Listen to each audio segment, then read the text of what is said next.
Hello, everyone, and welcome back to the Football Podcast, or TheFootballZone Podcast. Yeah. Today is episode 6. Is it? Or podcast number 6, yeah. Podcast number 6. Already, we're flying through. We're loving life.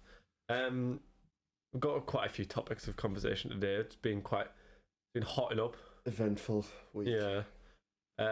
We'll start off with some of the games that's happened over the weekend that I've watched personally. Yeah. And I watched one last night, which was the Leicester vs Leeds. That we had a bit of a bet on as well. Both lost the bets on that. Yeah. Just kept on going for more and more audacious odds. Leicester winning though, which is a lot more positive for them. I mean, can we call those sort of games 6-pointers already? Yeah, well, especially for Leicester. Especially for Leicester at this point in the season. Whereabouts is that currently in the league now? They would have notched themselves up a few places, I know that. Well, 3 points is quite crucial down the bottom because I know Nottingham Forest are on 5 points minus 16 goal difference, or 6 points minus 16 goal difference. Forest are in a struggle. They're not. I mean, Leicester are still 19th. Like, they're still second bottom because they were bottom. Yeah. Starting yesterday. I mean, I did watch the Nottingham Forest versus. Who was it again? He got a draw. I think it was against Brighton. Yeah, it was against Brighton. 0-0 draw against Brighton. Genuinely, I like Nottingham Forest aren't a Premier League team. No. The way they play football, I mean, they don't play football. They just constantly defend for 90 minutes. I mean, do you agree with the manager getting a new contract? Steve Cooper? Yeah, he got his contract extension last week. What? Which... So I wouldn't have given him a contract extension. I would have given more time. Yeah, because extension. He'd got them up into the Premier League for the first time in 26 years or whatever it was. Yeah, but now they can't play football. They don't even. They've signed all of these players, and well, they can't play football. The thing is, what a lot of people don't realise is the need to sign all those players, because the reason why they got promoted is because they had low knees. Yeah, and true. So they lost. I think it was 18 players in the summer. So they had to buy new. So they brought in 25. Which is a whole new squad. Which is an entire squad. And like Fulham found out, they spent 150 million and got relegated. It's going to happen. We've predicted in the first ever podcast that we've done. Same situation is they just can't gel straight away. I don't ever see it gel at all. And a person who's found that out about team gelling and manager gelling, Steven Gerrard has been sacked. Which I only found out just before recording this podcast, which is bad for me, but I literally didn't see it anywhere on any news or anything like that. I just genuinely didn't see it until this morning. Well, he lost last night or yesterday. They got beat 3-0 off Fulham. Granted, they were 1-0 down. Douglas Luiz got sent off. Yeah. Which I saw it, and it was, to me, it's a bit of a harsh red, but... Was it straight red? Yeah. Tyrone Mings sticking the ball in the back of his own net as well. I think he's one of the most overrated centre-backs I've ever seen in my life. He's gash. He's awful. He really is, but Steven Gerrard getting the sacked, who was dubbed to be the next Liverpool manager after Klopp. Doesn't look like that. I had a discussion last week. I think Liverpool's assistant manager, Pep Linders, will be our next manager. Just putting that out there. But Thomas Tuchel? Thomas Tuchel follows wherever Jurgen Klopp goes. Really? Klopp left Mainz, Tuchel went to Mainz. Klopp left Dortmund, Tuchel went to Dortmund. But what about Tuchel went to PSG though? Well, yeah. Klopp never went to PSG. Well, obviously, but... There was a pattern, as I'm trying to say. Yeah. Well, that was the break in the career because how many manager settings have we had now then? Is that 2? So we've had Wolves, 3. Yeah, Wolves have sacked their manager. Bournemouth and now Villa. Yeah. There's 3 Saturns in 11 games. Then I'd also love to get Scott Parker on the podcast because my dad's got his phone number. So if somehow Scott Parker's watching this, which he definitely is not watching this. Which he isn't, but... I would love to get Scott Parker on the podcast. And we'll definitely try. We'll pay for your accommodation. We'll pay for your train and stuff like that. We'll come pick you up. And there's beer behind the bar. You want some beer? We've got alcohol. Just get them drunk. Just get them drunk. Right, that's exploitation. We'll leave that there. We won't do that. Can't be doing stuff like that. Other games this weekend then. Spurs, Antonio Conte came out and said that they are not title challengers. They got beat off Man U. I mean, realistically, I've been saying this since the start of the season. Spurs don't have a character. Spurs don't have a way to play. That was the first time in a while that I'd seen Spurs play, was that game. I've seen Spurs play a lot, and they were just... Did you, literally, I watched, highlights of the game. To be fair, Manchester United was set up very well. They clearly had a structure. Man U are starting to play well. And if you looked, because Casemiro started, didn't he? Last night? Yeah. Did Casemiro and Fred? Yeah, and look what happens. You got a clean sheet against Tottenham that are third in the league. Fair enough, I've been saying all season they've been crap. But they've been getting points nonetheless. A team that can grind out a win, fair enough. Yeah. And Man United have stopped that from happening. And they've also kept the clean sheet and then went and scored 2 goals. Fair enough. I think Spurs are missing Kulusevski. Yes. Massively. Since he's been out, you can tell the difference in their side. Not even that, because when I watched the first game of the season against, I think it was Everton that they played. I don't know if it was Everton the first game, but I've known they played Everton this season. I think they won 2-0. I know it was literally the other week. But they played Southampton first game of the season, beat them 4-1. But probably it's a Wolves game when they only beat Wolves 1-0. Yeah. Then they only beat Forest 2-0. And then they drew against West Ham. But the Everton game the other week, they literally played so negative, and I talked about that in the last podcast, is to just play so negative and they don't have that forward option. Even when Kulusevski was there, it was against Wolves. Højbjerg had the ball and he was just running and there was no one to pass the ball to. The thing is though, the way they're set up in the formation that they play, there should be a lot of options, because evidently that's the formation and the same way of playing that Chelsea won the Champions League with. But the thing is though, Chelsea played in that formation in a lot more positive mindset. They used it as we've got this many defenders back, we don't need any more back.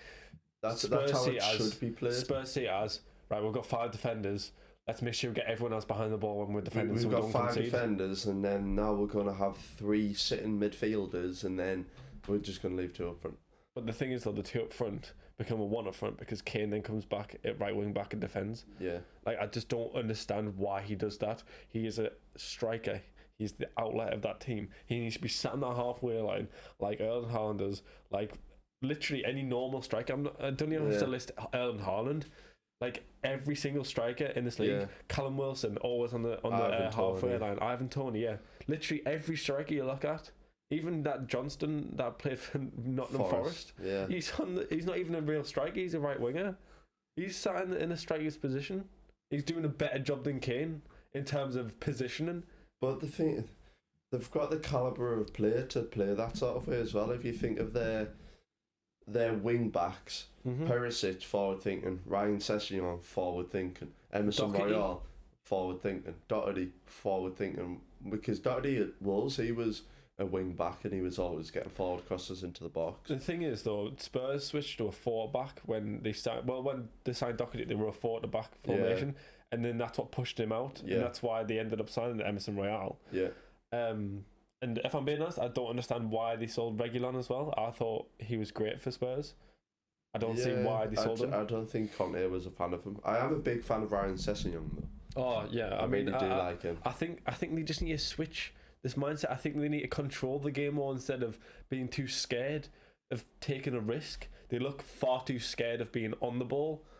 They're far too scared of conceding. Obviously, no one wants to concede, but it's to a point where it's affecting their attacking game. I think they need to get back to the 3-4-3 formation and having the ability to have two people dropping in to get the ball and keeping one up. If I'm being honest, right, and holding the width with the 2 wing backs. If I'm being honest, even if it is the 3-4-3 formation, they're going to play as a 5. They just will, because Conte is too scared. I know, but I'm saying that's how they should, because they did do it when Conte first came in. Fair enough when how they played. Yeah, fair enough when they're defending. If they're wingers drop into a 5-back formation, that's normal. But when you're attacking or when you're on the counter or once you've won the ball, don't then just sit there. You've got to bomb forward. You've got to be the option. You've got to get into space. See, with the Brentford-Chelsea game, I didn't watch that game. They had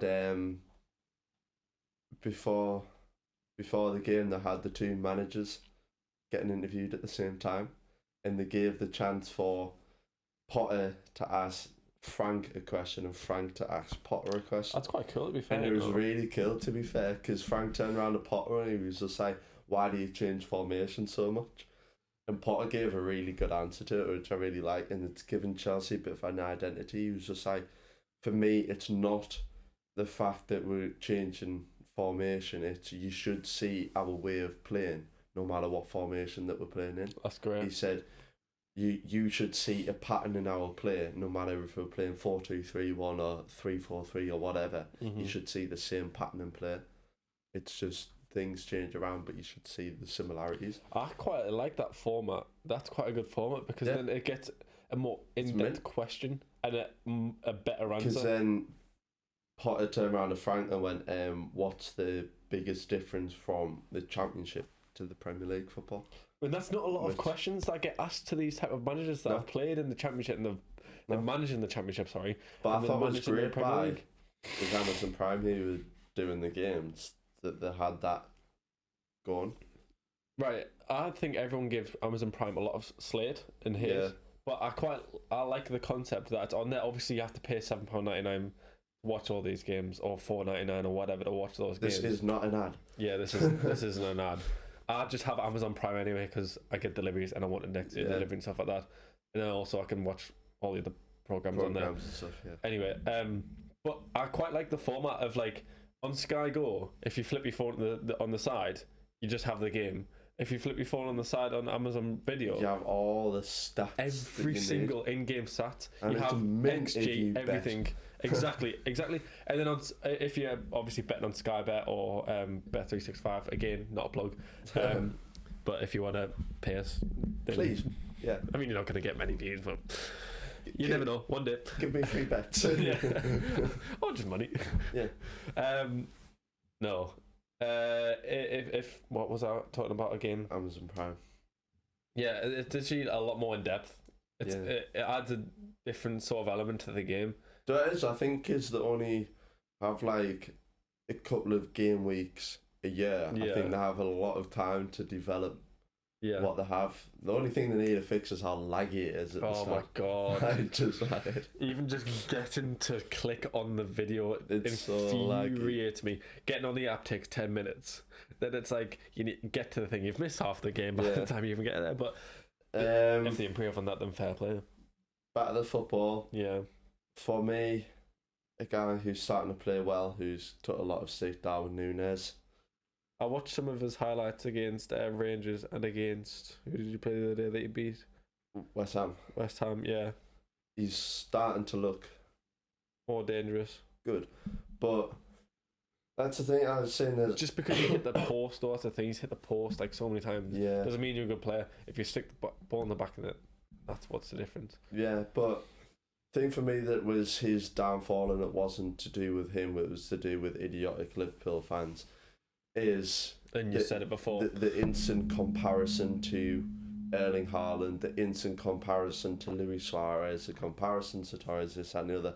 It just made, with his price tag coming in as well, yet again not his fault. Yeah, it just makes a life a whole lot tougher for a guy who's coming into a new league, doesn't speak a word of English, new culture, all this sort of stuff. And it didn't help that he decided to headbutt someone in his first couple of games as well. Did you see that? I don't know if it was a true report, but the comment made by was it Benfica's president when I don't know if that was a true report because that was on like the Lad Bible. Yeah, and you don't know, you got to take everything that the Lad Bible says with a pinch of salt. Yeah, but I know what you're on about, but he is starting to show his qualities, and I think a lot of that to do with we haven't had a striker like him in a long time. Yeah. So it's not only him adapting to us, it was us adapting to him and trying to build a team to fit around him. And obviously we struggled at the start of the season playing 4-3-3 again. Yeah. But now we've started to change to this 4-2-3-1 sort of formation. Mm-hmm. You're seeing a lot out of him. Yeah. And like his work rate is unbelievable. His running in behind, his class and all this sort of stuff. He just needs to learn how to pass a ball. Exactly. Which would be handy. But again, that'll come to adapting. But he's starting to look good, which is very nice to see. Exactly. And then also talking about teams that Darwin Núñez have played against, and Rangers. Yeah. And Rangers being a team that gets knocked out the Champions League and into the Europa League quite often whenever in the Champions League. Yeah.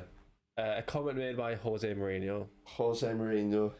Last week said the failed sharks of the Champions League are going to arrive in the Europa League. They shouldn't come, but it's the reality. It's going to be fun. The failures of the Champions League is what he said in his interview. And that's at Atletico Madrid could drop out, Ajax could drop out, Barcelona can drop out, Juve can drop out. There's quite a few big hitters. Yeah, so I completely understand where he's come from. I think if you lose in the competition, that's you out. It is harsh reality for teams in the Europa League, because you look at the likes of Arsenal and Roma, you look at the start of the Europa League and go, we're going to walk this. Favourites to win this. Exactly. And then all of a sudden, you get out the group stages, all of a sudden Barcelona, Juve, Atletico Madrid all arrive into your competition. You're like, well, hold on a second. Exactly. But I can completely see the other side of things, though. Yeah. In terms of commercially. Yeah. If a Barcelona drops out in the Europa League, or like last season they did, and if Juve drop down, there's going to be a lot more eyeballs on that sort of competition. Because it is very hard to make Thursday night football with Europa League and Conference League exciting when you're playing random teams from the Czech Republic in the Conference League. Yeah, man. If I was them, I'd just get knocked out in the group stage. They didn't even win it. Yeah, that's embarrassing. It is. Like I said, if I was them, I would have just got knocked out in the group stages and be done with it, and just focus on Premier League football. It's genuinely not even worth Champions League, because literally, I mean, I think it was mad when Jose Mourinho got the three tattoos, because he's the first manager to win all three, and I'm like, legendary. Is the Conference League a flex? Well, he's the first ever manager to win all three. But again, got a flex on them. He's got a flex on them. You got to flex on Guardiola like that, is it? It's Jose, so yeah. You just got to. But yeah, I think I understand both sides of the statement, though. Yeah, it is harsh for teams that in the Europa League already. But if you want to get more money from the competition, like the pot to be bigger, the views are gonna have to go up. Yeah, that's just how it is. And the more eyeballs you get in the sport, the more sponsorship you're gonna get in the competition.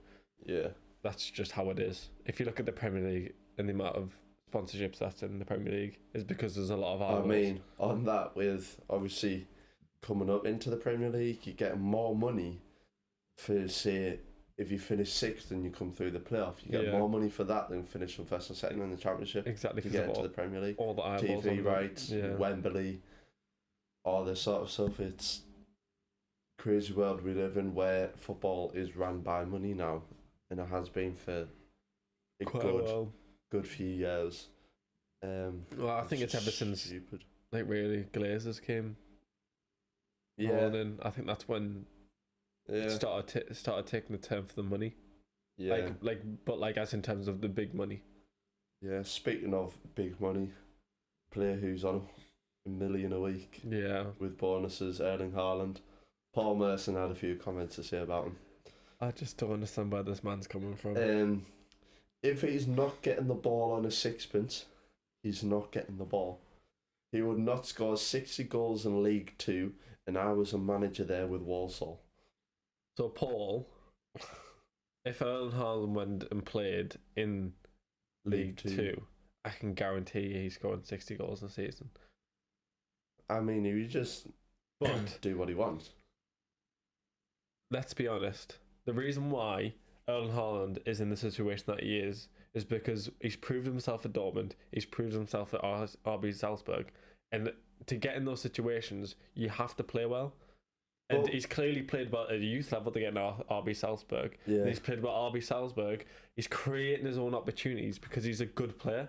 Like, you don't get into Man City's starting 11 if you're not a good player. You don't get bought by Dortmund if they don't see your potential. That's just full stop. I don't get the whole emphasis on a lot of pundits and things playing off what ifs. Like, it's not even what ifs. Why would anyone want to play in League Two? Yeah. Why would Erling Haaland, one of the best strikers in the world at the moment, care about getting 60 goals in League Two? Yeah. It doesn't matter. You don't accomplish anything in your career. But at the end of the day, it's the type of player he is. He's a goal scorer. Yeah. And goal scorers need delivery. Exactly. It's as simple as that. Why are we questioning that he's not going to back 60 goals in League Two because he's not going to drop deep like Messi does and dribble past 30 players and score? It's not even that. If Erling Haaland went and played for a top team in League Two, just the same way as he's played the top teams in every single league he's played at, he's going to get those goals because he's clearly going to have the best service. Yeah. So it's just being realistic. They'll always have to come up with these imaginary situations. It was always the same with, what if Messi played in the Premier League? What if Ronaldo didn't play for the best teams in each league that he moves to? Well, Messi has more goals against the top six than Ronaldo does, and he's never once played in the Premier League. And they always have to do these what ifs, and the reality of the situation is Erling Haaland scores goals. Mm-hmm. De Bruyne, Foden, Bernardo Silva, Mahrez put the ball on a sixpence for him. Exactly. It's as simple as that. He doesn't have to do anything else to prove himself to Paul Merson. The thing is, though, everyone was saying last season, why don't City have a striker? Why are City playing without a striker? And it worked last season. But now they bought a striker, they're going, why is City playing with a striker? Like, what do you want? Yeah. What do you want in that situation? You're just moaning about everything. Yeah. Just because City have went and bought the best striker in the world, which they are entitled of doing. You only had £55 million buyout clause. Yeah. Newcastle paid more for Alexander Isak. Yeah. Why is no one crying on about that?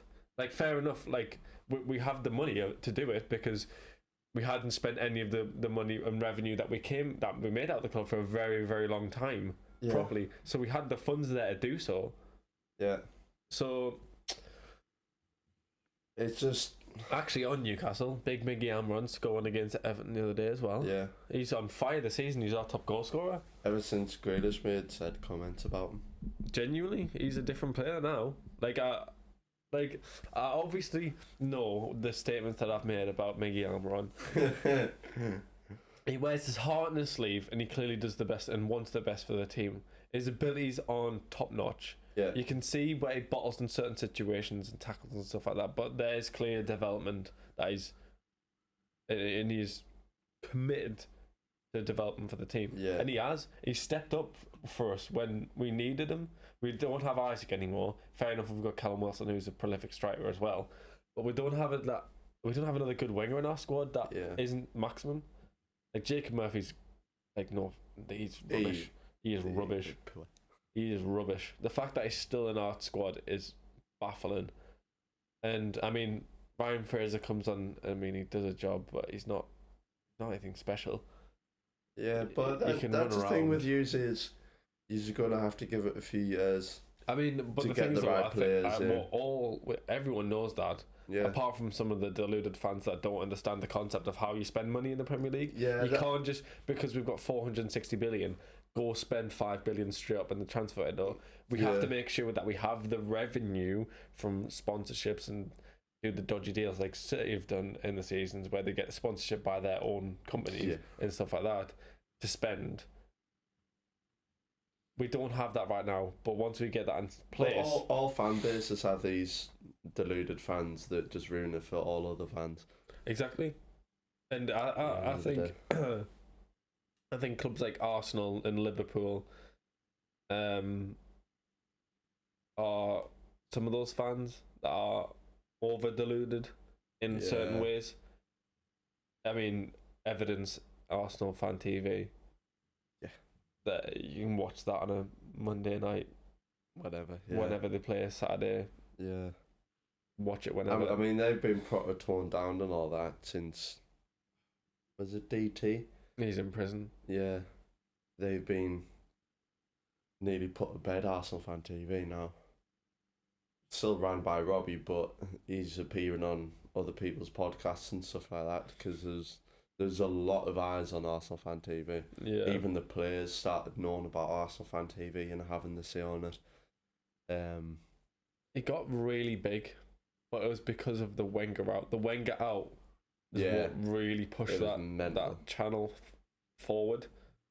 But I mean, on Arsenal, still the top of the league. And they're playing great. And playing really, really well. Playing smart football and not.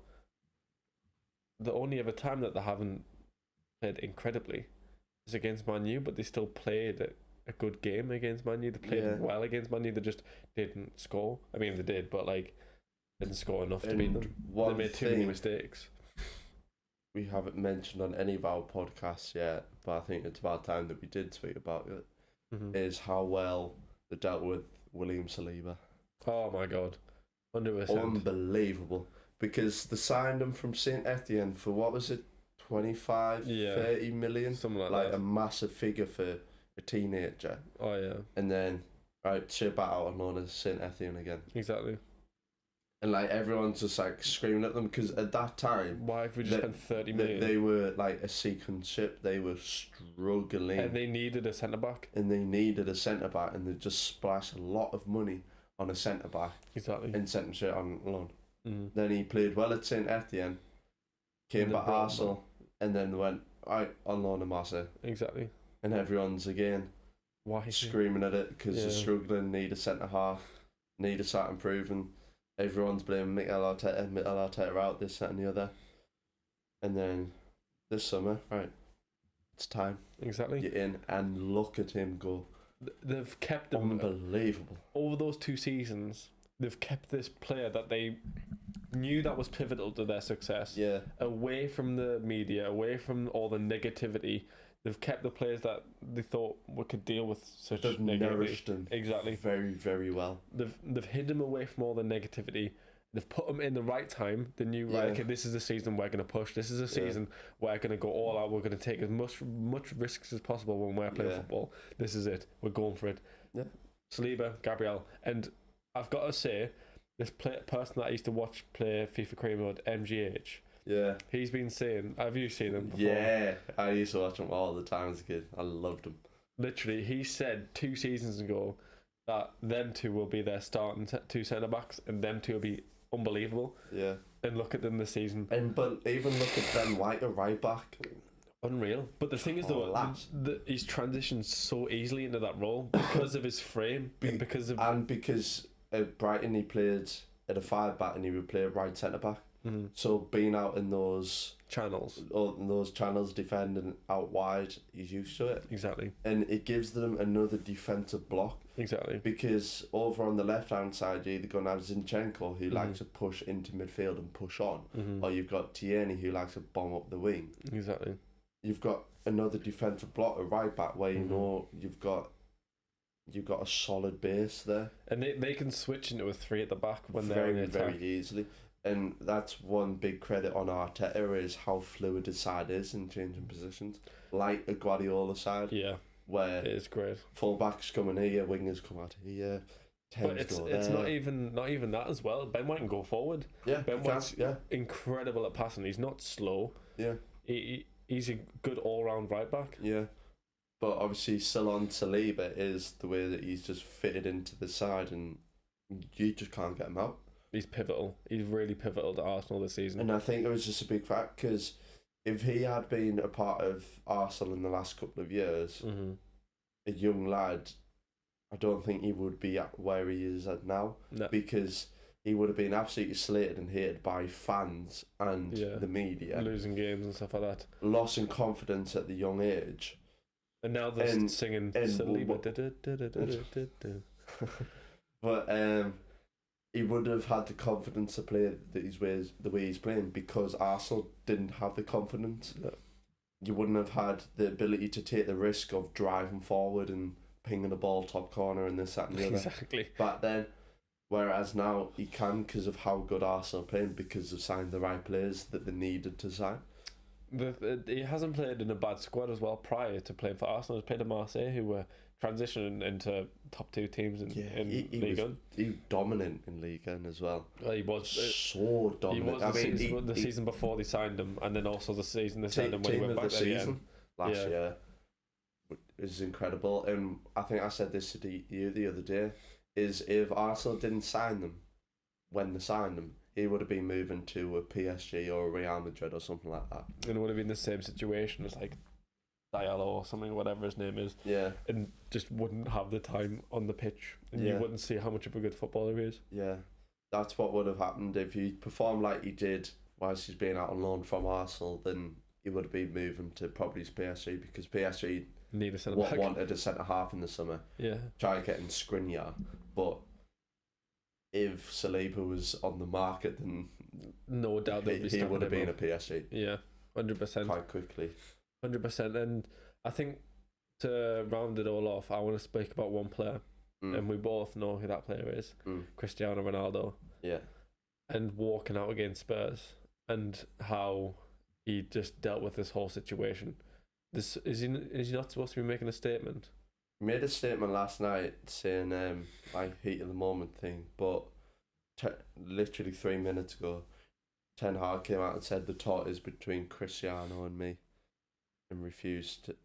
Literally, Ronaldo refused to come on as a sub, which is just disgusting.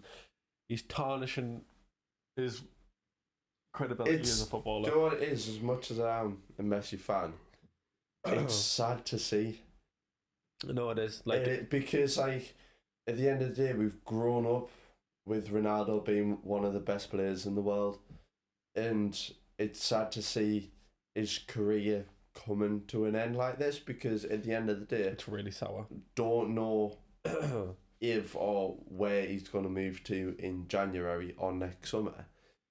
And the way it's like, he's tarnishing what he's doing with Man U as well, because he originally became a legend at Man U, and the way that he's gone about coming back and playing now is shocking. No, 100%. And now that he's got a manager who's not fitting a team around him, toys are out the pram. And Man U played a lot better against Spurs without Ronaldo on the side. Fernandes is playing well without him in the side. Well, I think the whole squad is, but but Fernandes is a main point where Fernandes has struggled this season. No, yeah, 100%. Fernandes has struggled. If you watch the Newcastle versus Man U game, our two centre halves weren't even phased at the fact that Ronaldo was up top, because they knew he was never going to press them. Yeah. He was never ever going to run after them. Even when Ronaldo was this close to Dan Burn, knew Ronaldo could not be bothered.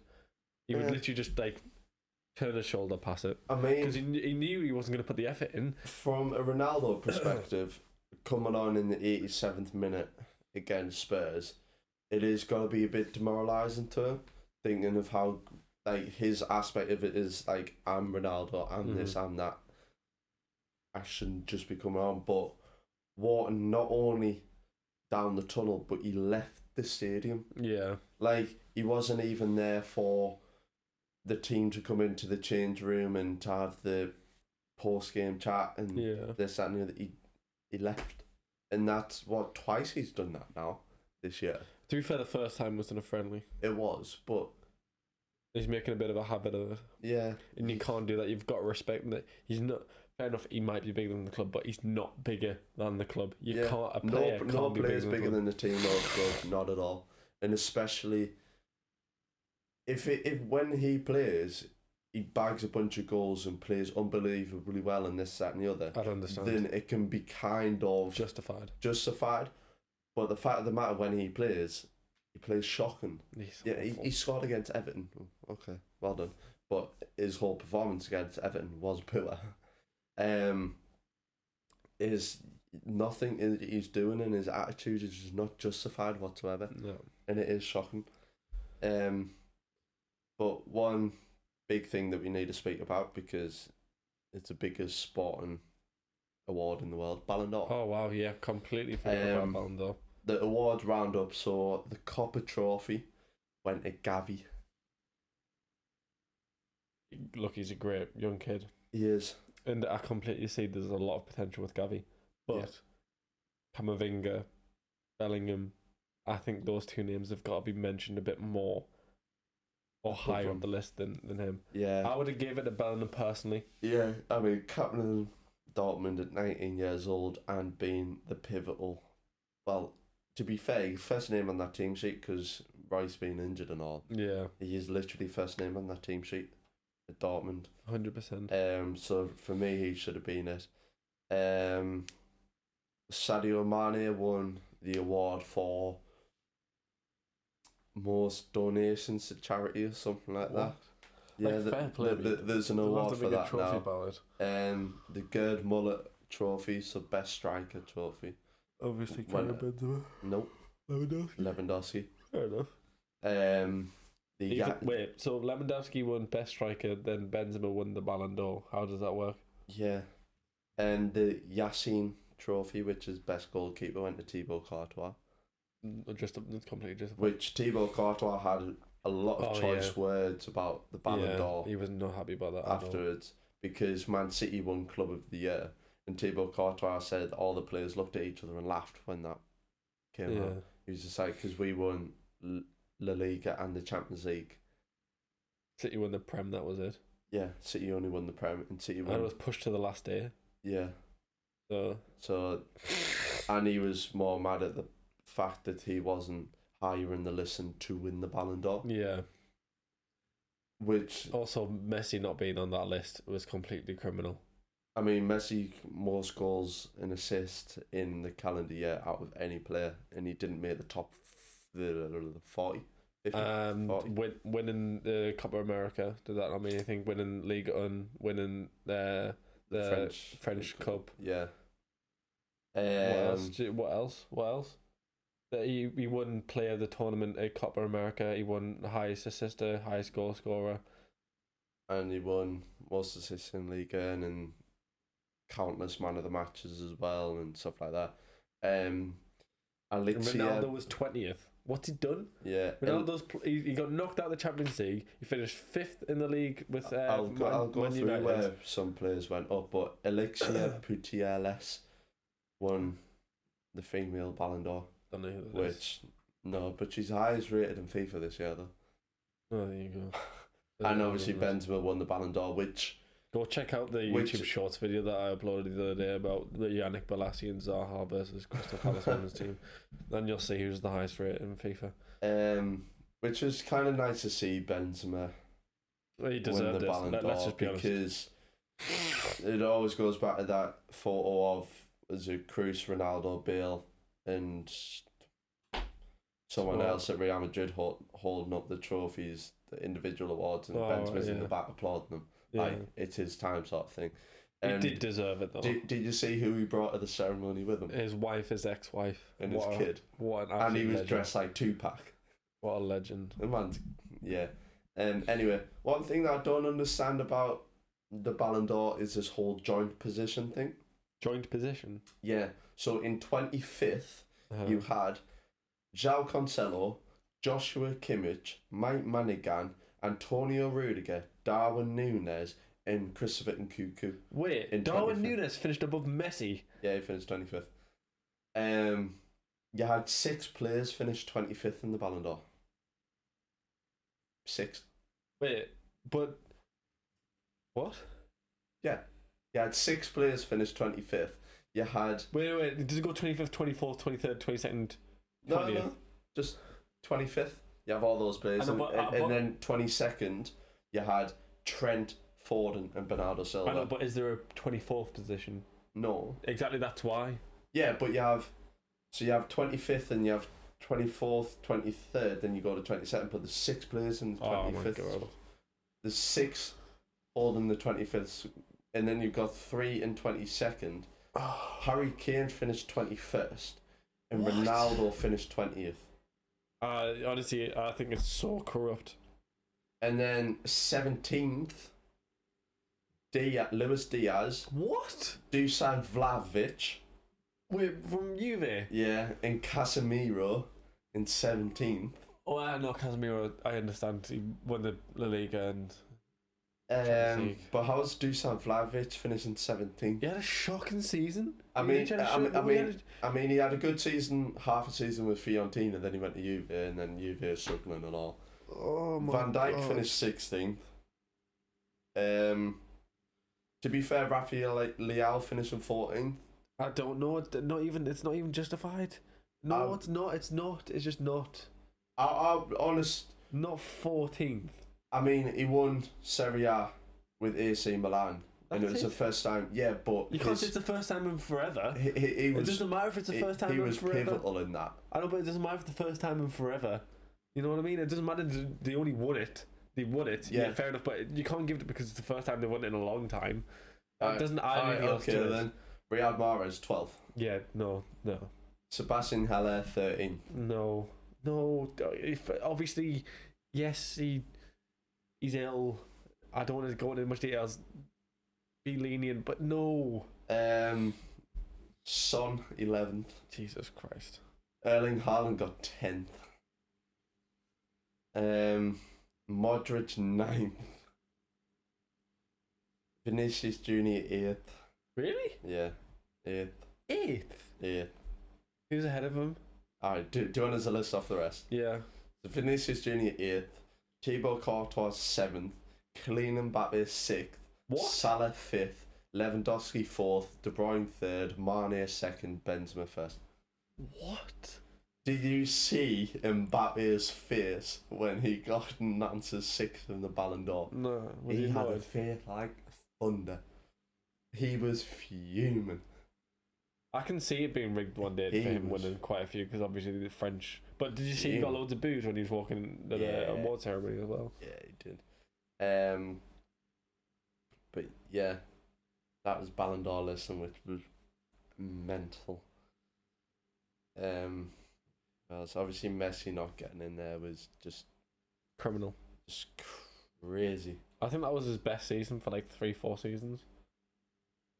Well, best calendar year. Yeah, because I mean, he was unbelievable with Argentina. Barcelona when Barcelona was struggling. But have you seen the comparison from when Ronaldo left Real Madrid and Messi leaving Barcelona? Have you seen that? So Messi's left Barcelona. Barcelona have won 0 trophies and ended up in the Europa League. Ronaldo left Real Madrid. They've won 5 trophies and won a Champions League. Yeah, fair enough. There's that. But I think it shows the effect one person has on a football team. Yeah, it's mental. But I think that about wraps up today. I completely agree. Been a good one. I've enjoyed recording this one today a lot. Go follow our socials, TikTok and Instagram. We are going to be pushing TikTok quite a lot. Yeah, 100%. Go check out our shorts as well, YouTube shorts. Yeah. TikTok and Instagram is going to be linked down below. Like, comment and subscribe, please. Other than that, thank you very much for watching.